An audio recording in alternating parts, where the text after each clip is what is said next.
Par rapport maintenant à la multiplication, ici on a deux nombres décimaux. J'ai l'habitude de vous le dire. On s'occupe d'abord du diviseur ici, le nombre qui est à droite. Ça ne doit pas comporter de virgule. Donc on fait tout pour enlever ça. Qu'est-ce qu'on voit? On voit qu'il y a un chiffre seulement après la virgule. Donc pour enlever la virgule, on multiplie juste par 10. On peut multiplier par 100 si l'on veut, mais c'est pas la peine. On peut juste multiplier par 10. 47,8 fois 10, ça donne 478. La virgule va se déplacer ici d'un rang et on aura 478. On peut même poser l'opération si l'on veut. Et puisqu'on a multiplié ici par 10, ici aussi on va multiplier par 10. Et la virgule va se déplacer d'un rang aussi pour venir ici. Vous voyez? Et au lieu de 6,09, on aura 60,9. Maintenant divisé par 478. Donc ici, c'est pas grave s'il y a une virgule, mais ici, on ne doit pas avoir une virgule ici. Donc il faut qu'on l'enlève. Mais puisque c'est déjà enlevé, donc ici, on peut laisser comme ça.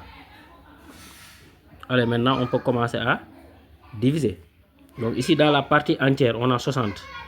Ici, on a 478. On ne peut pas dépasser 60 parce qu'on va aller donc dans la partie décimale. Donc on dit, on va prendre deux chiffres forcément. Dans 60, il y a combien de fois? 478. On sait tous que c'est 0 fois. 0 fois 8, 0, autour de 0 ici. Il reste toujours, disons, 60. Voilà. Voilà. Il reste 60.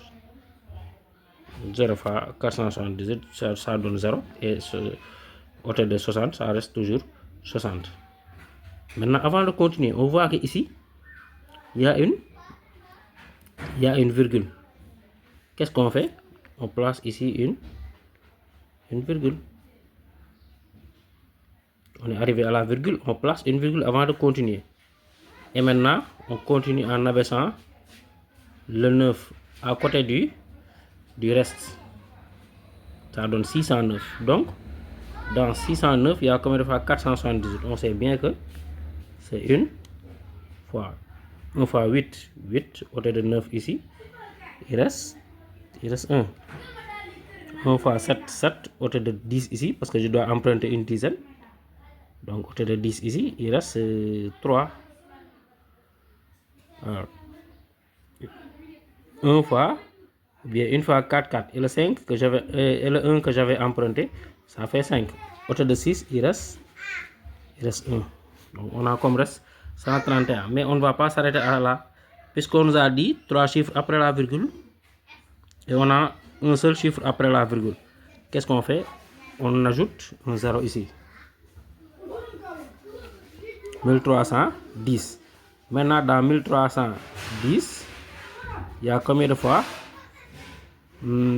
478. On va essayer peut-être 2 fois. On va essayer 2 fois. Alors, 2 fois 8, 16. Au lieu de 20 ici, il reste 4. Donc j'ai emprunté 2 dizaines.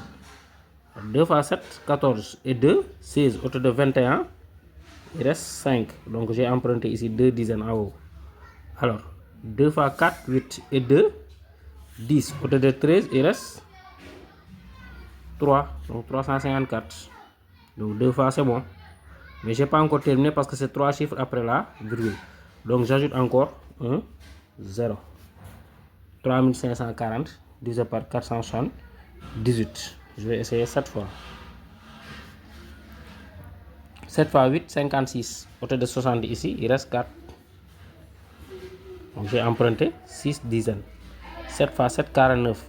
Et 6, 55. Au lieu de 64, il reste 9 parce que j'ai emprunté 6 dizaines au niveau du 4.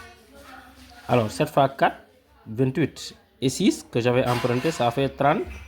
34 au lieu de 35 ici, il reste 1. Donc 0,127. On peut s'arrêter à ça.